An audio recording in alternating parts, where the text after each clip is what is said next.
안녕하십니까. 이 시간에는 하나님께로서 난 자, 하나님의 자녀에 대해서 살펴보겠습니다. 오늘날 하나님의 자녀를 확인해 보면 거의 내 죄를 위해 돌아가신 예수님을 영접시켜 하나님의 자녀로 만드는 것입니다. 이것은 이미 앞에서 다른 복음, 알론, 유앙겔리온에 속한다고 했습니다. 복음은 그리스도의 제자로 시작되며 제자의 조건 6가지 유튜브 20일에서 26분에 있습니다. 그 제자들을 보고 그리스도인이라 불렀습니다. 해산의 고통도 없이 출산시키는 전도법으로 많은 사람을 명목상의 그리스도인으로 만들어버렸습니다. 이미 요한복음 1장 12절의 원어의 의미를 보았듯이 빛으로 오신 왕을 영접시킴으로 내 속에 있는 흑암의 권세를 몰아내야 합니다.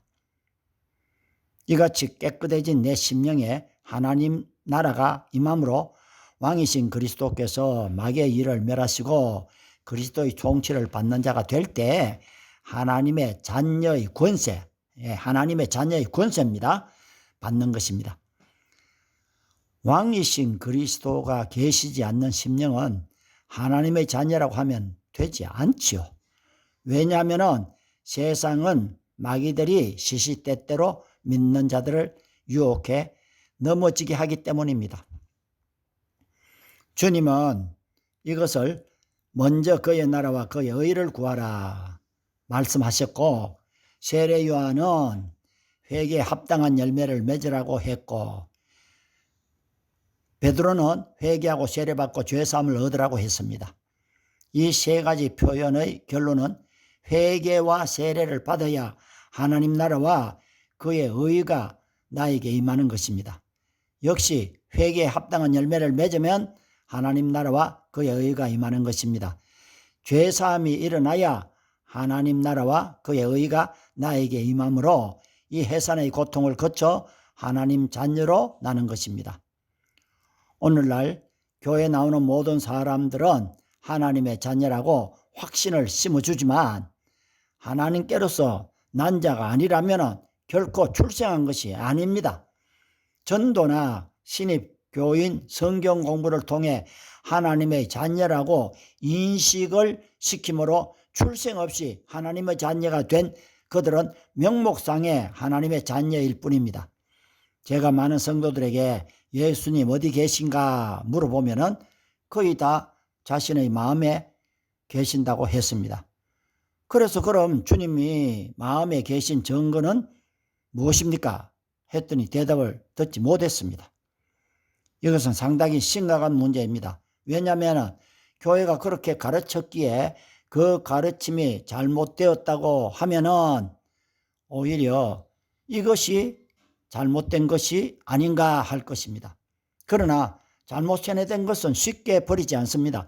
우리가 의사를 잘못 만나 오히려 병을 키워 죽음 직전 아니면 죽음, 그러면은 그 의사를 욕하든지 법정에 세우든지 할 것 아닙니까? 그와 같이 교회가 잘못 가르쳐 지금 넓은 길로 가고 있는데 아무런 조치를 하지 않는다면 나중에 슬피 울며 이를 갈 때 후회한들 돌아설 수 없습니다.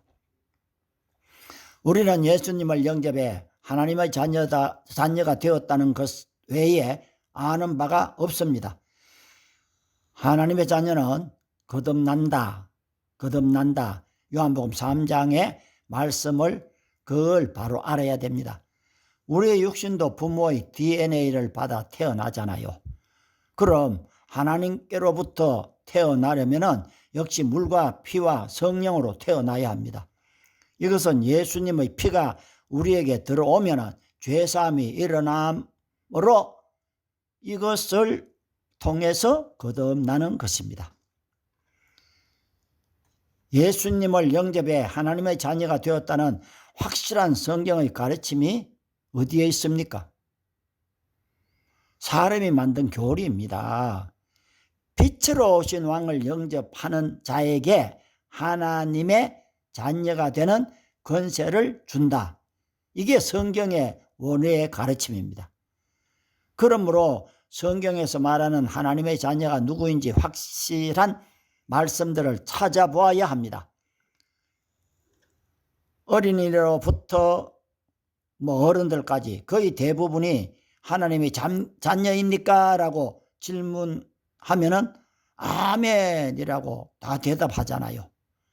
그럼 성경이 말하는 하나님께로 난 자를 보시면서 진정한 하나님의 자녀가 누군지 다음 시간부터 알아보기로 하겠습니다.